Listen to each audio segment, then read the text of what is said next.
Hey there, fellow creators, Ben here, and welcome back to Cinder Studios. As always, this is my annual message to my subscriber year in review video, where we kind of talk about what happened this year, and I tell you guys and give you some sneak peeks into what I'm hoping to happen for next year. Stick around.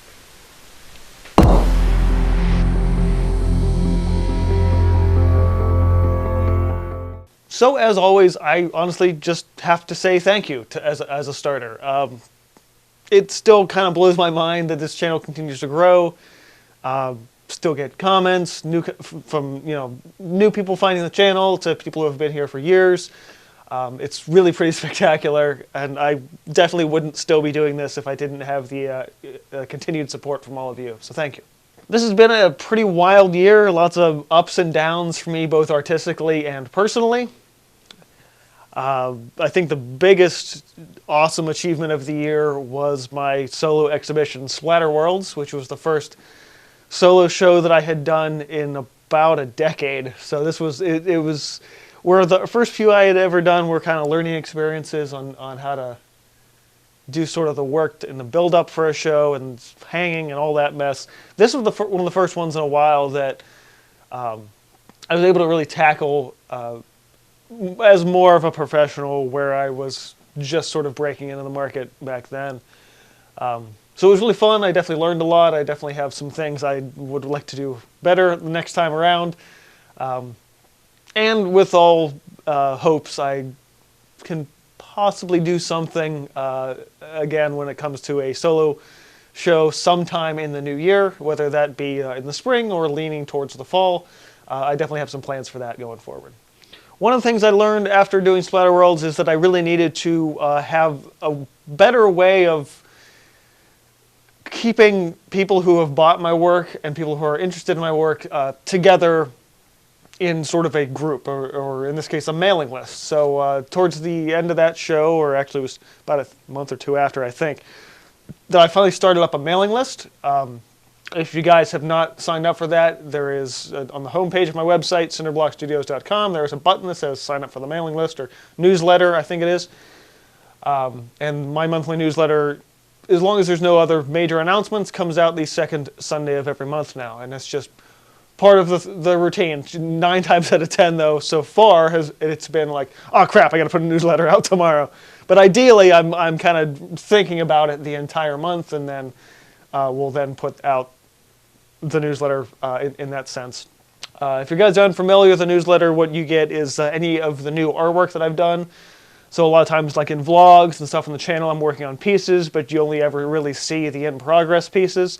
If you want to see what those look like when they're done, they are in the newsletter, in addition to the next project I'm working on and things I'm doing in the studio. There's a section at the end of every newsletter where it's like, here's like an artist friend of mine or somebody I find really inspiring, you should check their work out too. So there's really something for everybody, whether it be people looking to buy a piece from me, or just looking to expand beyond just the channel, or just meeting me in person or something. It gives a little taste of my world for both fans as well as fellow creators as well. Now, when it came to the things I wanted to achieve based on last year's message to my subscriber video, I think I achieved about a fifth maybe of them or something like that. I recall there being goals about using more dry media and pastel work. And while I did do some of that, it definitely wasn't to the extent that I set out to and intended to originally. But I think once I nailed down, I think it was like February or March, that I was for sure having the Splatter World show in June, that kind of pushed all of the other side projects by the wayside. I was really just really hardcore focused on that and getting as many pieces for that show done as possible. And then the months following after, of course, became just a learning experience from that, and trying to get myself back into a regular routine of things. Speaking of routines, one thing I attempted to, or at least was planning on trying to do, was get back into a daily sketch routine, which did not happen. It took me all year, and I've never really found a way to put myself back into that daily sketch habit. One of the last vlogs that I put up about a month ago, I talked about how I think I've kind of outgrown the idea of sitting down and putting in that daily discipline.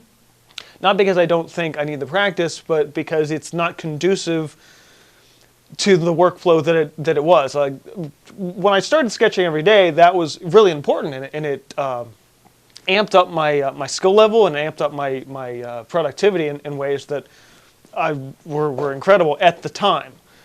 But that was, at this point now, 7 or 8 years ago since I started doing that, or had started doing that. And in that time, not only have I grown as an artist, I've grown as a person. And the idea of even 20 minutes a day just doesn't quite fit with my creative workflow anymore. Not that I'm not sketching, I'm just not sketching on a set schedule anymore. And I think going forward, trying to force myself into doing that set schedule would be me regressing as an artist and as a person.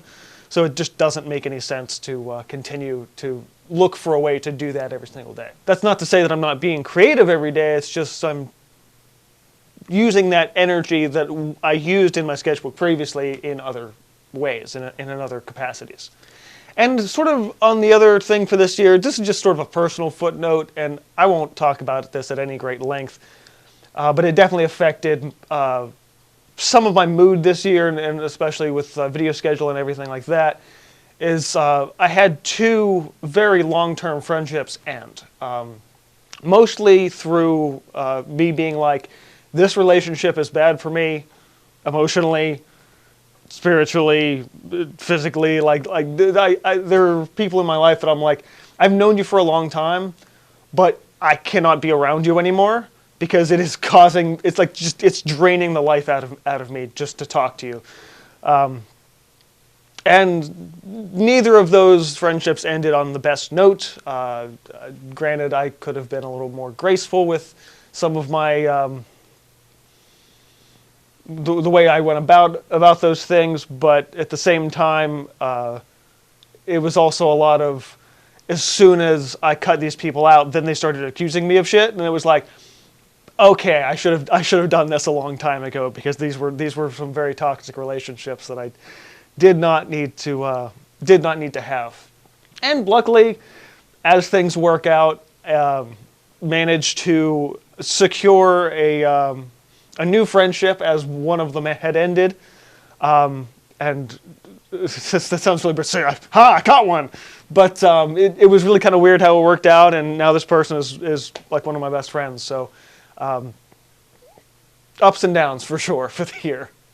So as for the 2024 goals, I'd say learning from my goals from last year that I mostly didn't get done, I think I need to be a little both more specific, but also set goals that I feel like are a little bit more attainable. Because I think it's like the idea of a lot of artists to have like a New Year's resolution. Well, I'm going to sketch more. Like, sketching more is not a goal. It's not a trackable thing. More can mean one day more. More could mean a regular routine. Or I want to work with this medium more. It's like, I did that exact problem last year. I'm going to do more pastel and charcoal stuff. I did 1 or 2 pieces and then I forgot about it. So finding some goals that are actually quantifiable are really, really important. Now, as I sort of did last year, or this past year, but it wasn't really a goal, was to get myself out of the same single comfortable venue. Now, I've been a regular showing artist at my local gallery space, Red Fishbowl Studios. I'm not going to leave that space. I had a little hiccup with them earlier this year, but I think I've been sitting there for so long that I've become complacent and comfortable there, to where I'm not challenging myself to push my work further into new venues. And part of Splatter Worlds was me doing just that. I went to Studio 4, which is a friend of mine's gallery that he opened up after his success from Red Fishbowl led him to open his own space. And also the size of the space is so much smaller, and it was also more conducive to 15 paintings versus had I done something here at Fishbowl, I would have had to probably produce in the range of 20 to 30 to fill that space, at least to fill it effectively anyway. So while I'm not giving anything up that I already have, it is important, I think, to force myself beyond what I'm now comfortable in, maybe using that as a resource, but also being like, hey, put yourself back out there and start running the circuit for new shows and find new venues and stuff like that. So that's definitely something I'm going to keep pushing towards. And one of those particular venues is, this was something that I thought of a couple of months ago and kind of wrote it down and forgot about. There is this coffee shop and gallery literally 2 minutes from my house. Like, you drive down the bottom of the hill, there it is. I was looking on their website, and one of the first artists that showed with them is actually another artist that I know through the local community. And I was like, oh man, he did this place too. And I remember they've been open for like 2 or 3 years, and I've just never bothered to submit a portfolio to them or anything. So probably sometime in the first 2 weeks of the new year, I will be contacting them and sending them my portfolio. And I'd really like to do, because of the smaller space that it is, if I get the opportunity to show there, I want to pull out a bunch of my smaller, like 9 by 12 or inch pieces or smaller, and do a show of like little big worlds, basically, of all of these vast landscapes, but are all painted on little pieces. I think that would be really fun. Another thing that's kind of come to fruition a little bit more in the fall and early winter here, and I'm pushing into next year, a good friend of mine who I met through a mutual friend on Discord, does marketing for a living, and he's actually been helping me out just on the side in his free time, sort of revamp Cinderblock Studios.com a little bit to be more friendly to the search engines, and he's like giving me some tips of like, you should have like little paragraphy texts and stuff so it shows up on Google better and people can find your work a little easier and things like that. So that's been really extremely valuable. And at this point in time, I just haven't really had a couple of days to sit down with them to really sit and work on that stuff. But it is definitely coming in the new year. And if you haven't been to my website in a while, I'd suggest jumping back over and checking it out. I have updated some things still need to be updated. One of the biggest things that I need to do, per my friend's suggestion, and it's something I've kind of figured for a while, is the way my shop, I only launched the shop on my website this year, which is, I guess, suppose another goal that or another success we could have thrown in for this year. But it's not really the most searchable. You can, like, if you're on one particular piece, you can kind of go by tags, and there's big headers like originals and prints, and like the art books and stuff. But other than that, it's just a lot of scrolling. So it will be a little bit about figuring out how to better make a searchable shop in that sense. It's probably going to be something I will have to take a weekend doing and spend a lot of time messing with, but it is something that is definitely, it's on the back burners, but it is definitely a goal going forward. So I kind of want to bring up the idea of the daily sketch routine again, because this is something that has been nagging at me for a long time. Not necessarily getting back into daily sketching, but I have a second YouTube channel called Sketch Every Day. If you guys were unaware, I continue to get subscribers to that channel. I think it's up to like 500 something subscribers. Like it's a much smaller community than there is here. But I haven't uploaded a video to that channel in like 2 years, and it's really weird because I'm like, it's just sitting there. I don't really know what to do with it at this point, because the original goal of it was the point of when I first started my daily sketch routine, was to kind of get that going. And I had daily prompts and stuff like that, and like a video to go with the daily prompt. And I did that, I think, for like 30 days or something like that. No, it was 100. I think it was 100 days, and then there were like 100 little short videos of me doing something on the prompt that I had made up. So it's kind of like an Inktober challenge or something like that. But after that, I tossed some tutorials in. I have a whole series where I'm flipping through my old sketchbooks, which I really should get back to. But at this point, I want to find a way to resurrect that channel But in order to do that, I probably have to rebrand it a little bit because one, sketch every day doesn't really fit anymore because I am not sketching every day anymore. But I do want to have a channel that I think I focus more on like traditional drawings or just specifically like grayscale stuff. So ink, graphite, charcoal, different things like that. I'm still not really sure.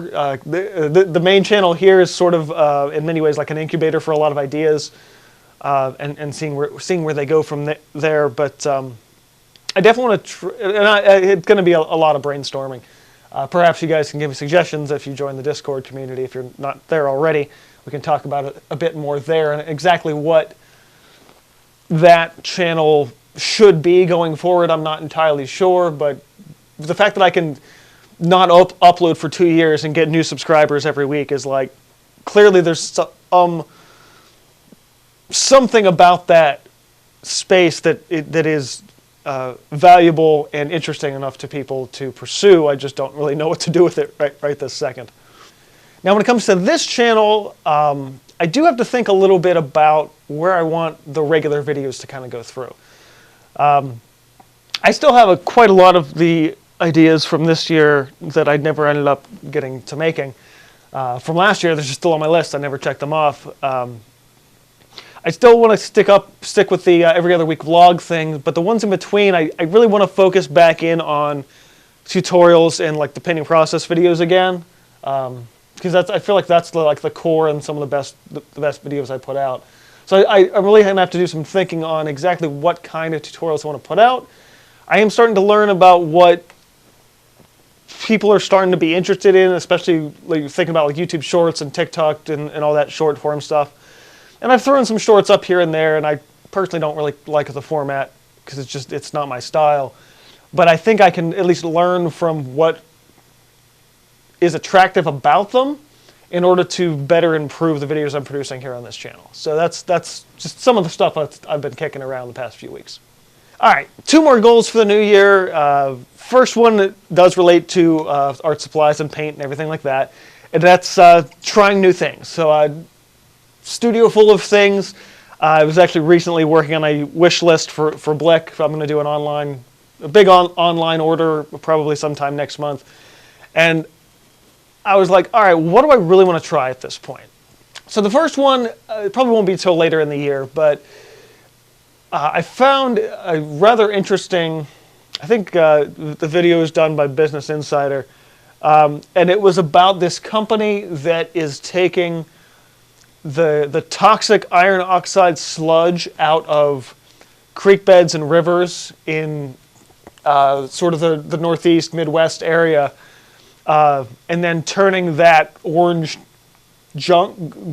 toxic junk that's coming out and it's a cause for pollution into pigment, and then selling that for in varying applications and things like that, industrial such. And one particular company, the oil paint company Gamblin, partnered with them, and they have the special edition release of what they're calling reclaimed earth colors, and it's paint made out of the recycled sludge. So it's helping the environment as well as, I mean, marginally helping the environment, but taking a problem which is, mine pollution and turning it into something beautiful, which is paint. And at least one of those colors I do want to try sometime in the new year, and then make a subsequent video shouting out both companies and what they're hoping to do with that, just to continue to raise awareness for them and for the project as a whole. Another medium that I've wanted to try for a long time is casein paint, which is a milk-based product. So there's some watercolors that use honey. Most watercolor medium and binder is gum arabic. Oils, we've got linseed alkyd oils in there, varying refined oils in that sense, and then the plasticness of acrylics. But casein is milk paint. It's been on my radar for a couple of years now, and for the January purchase, I ordered 3 primaries plus white. So I'm going to be playing with that stuff sometime in the new year, and I don't know if there'll be a review of that, but there certainly will be some sort of a project highlight video for those paints at some point. And the last thing, at least so far, that I want to try is somebody brought this up in some recent video. I'll have to scroll back through my comments to find it. But there is a company that is making a plant-based acrylic. It really caught my attention because after doing, I think it's like 3 years since I've done the Art Isn't Eco-Friendly video. That might be where that comment came from. But yeah, so it's a company that decided to basically, similar to what certain companies are doing with like seaweed and stuff like that, to make, you know, like things that resemble plastic but aren't really plastic, or you know plant-based plastics and stuff like that. So they're doing it. So doing a plant-based acrylic paint.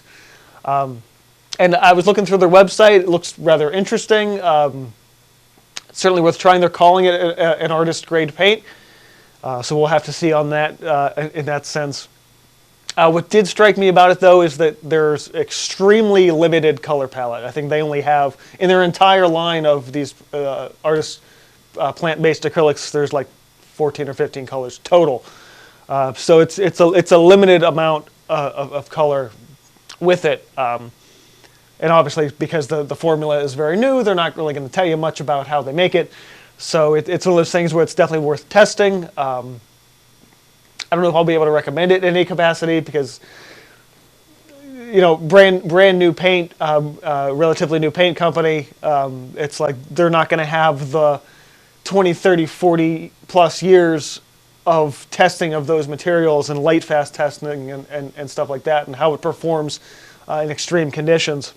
But I definitely think it's worth checking out. And that came right from a comment. So those are always really fun when I have a video that comes directly out of comments. And the final goal for the new year, and this is probably the most exciting. I've been wanting to do this for a while, but varying things have caused problems and hiccups dating back to 2020. So the wonderful paint company that a lot of professional artists use, myself included, Golden Artist Colors, they have a factory. Of course they do, right? That factory is about 6 hours from where I live. So for a long time, I've been wanting to take a trip up to their factory for the factory tour. Now, obviously, a 6 hour trip up for probably a 1 hour factory tour and a 6 hour trip back would not constitute a day, maybe a long weekend or something like that. So I've been trying to plan something of a vacation. Now they're up in like the middle of New York State, middle of nowhere, nothing around basically. A bit further west is a national park called Watkins Glen, or state park possibly. Might be a state park. Regardless, I went there on vacation with my family when I was a kid.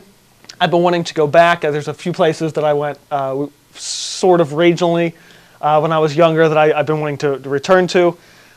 This national park's really cool. It's like a big gorge with a bunch of waterfalls, and it's like 5,000 steps or something like that. I had this shirt when I was a little kid, like I made it to the top of the gorge, and there's a T-shirt that says 4,987 steps or something like that. So I've been wanting to take a trip there, probably be try to pick sort of a middle ground, so where I can get to the park within maybe hour, 45 minutes, and also be away from a lot of the hotel traffic and stuff that would be for that town. While also being close enough that I can take like a 2 hour trip further east and get to the Golden Factory and make that part of that trip as well. So in addition to wanting to go there, I want to start reaching out to the product team a little bit more. So I had a few things earlier this year, one of which was the high flow bottles clogging a little bit in the nozzles. I reached out to their product team, and not only the batch number and stuff and everything like that, and they sent me like five or six of the replacement caps just for free. Like, what's your address? They showed up in the mail like 3-4 days later. Their product team's really cool. Also, fun thing, this still kind of blows my mind, but when I did the video about the MSA acrylics, the mineral spirit acrylics that were the origin of acrylic paint that they made. Not only after that video did they reach out to me to add a little extra information and clarify some stuff after that video went out, which I think I must have added in the description of that video. But the guy said that they know who I am and have seen my videos before, and I was like, completely blew my mind. So some people at the Golden team that deal with their social media stuff know who I am and have seen some of my videos, and I'm like, holy shit. So that's pretty crazy. I guess when you review popular products and your reviews are somewhat popular on YouTube, maybe get the attention of companies. So with that in mind, I do want to reach out to them and talk to them a little about doing something more custom for some kind of a project. Google, yeah. Golden has a series of people that will develop things specifically for artist-specific needs, and thanks to a lot of their live shows, which I watch on their YouTube channel all the time, I learned that you can just send them like a color swatch, like, hey, can you make me a tube of this? And they'll do it. So one of my goals is to reach out and say, hey, I want a bigger volume of these two paints mixed together. Make me some. And I think they said I think it's like 2 ounces or like a 2-ounce tube or more. Like they won't do it in like a little tiny bit, but like as long as they can put it in a tube, they'll make you some. So I'm super excited for that, and I will show you guys what I want them to make. I've already said this. I can't remember how big of a swatch they needed, but yeah, this is this color. I made this color kind of by accident one day, and I don't necessarily have the original pigment I needed to make more of this, but this is a color that I'm calling quinacridone oxide. It is roughly 1-to-1, kind of half to 1. PR 101, 101, is that what it is? I gotta double check. Yeah, PR 101 iron oxide and PR 122 quinacridone magenta. This is what you get out of that. It does lean a little closer to the oxide than the quinacridone, but there's that, and then I made them another thing, which is that in the drawdowns with white and just water, so you get the glaze for it. This color, if I can get them to custom make this for me, I might replace my cadmium red with this. I had originally had a new tube of cadmium red on my restock list, but I took it off because, again, probably the first few weeks of the year I'm going to contact them, and if they can give me probably like a 16-ounce jar of this, I'm going to actually end up ditching the cadmium red for the sake of this color. So, and if it works well, maybe I can get you guys like a product code or batch code or something, and bother Golden, get them to make you some too. Drop my name, get yourself some of that color. And then obviously varying tests and everything like that. But I'm excited to to reach out and look into getting some more custom stuff from them. So I know this video was a little long-winded. I do apologize for that, but again, lots to talk about from this past year, as well as lots of things I'm thinking about for the new year. I definitely have some ideas for future shows and that kind of stuff, but for the time being, I think I just want to focus down, at least for the first half of 2024, just really pumping out some great new paintings and everything like that. So, as always, if you guys enjoyed this, and I hope you did, go ahead and hit the like button, get subscribed if you're not already. Check me out on socials in the description box below, including the community Discord, link to my website, we can sign up for the newsletter, and all that fun stuff. Thanks everybody again for an awesome year, and I look forward to 2024 with all of you. Keep on creating. This has been from Cinderblock Studios, and I will see you guys next time.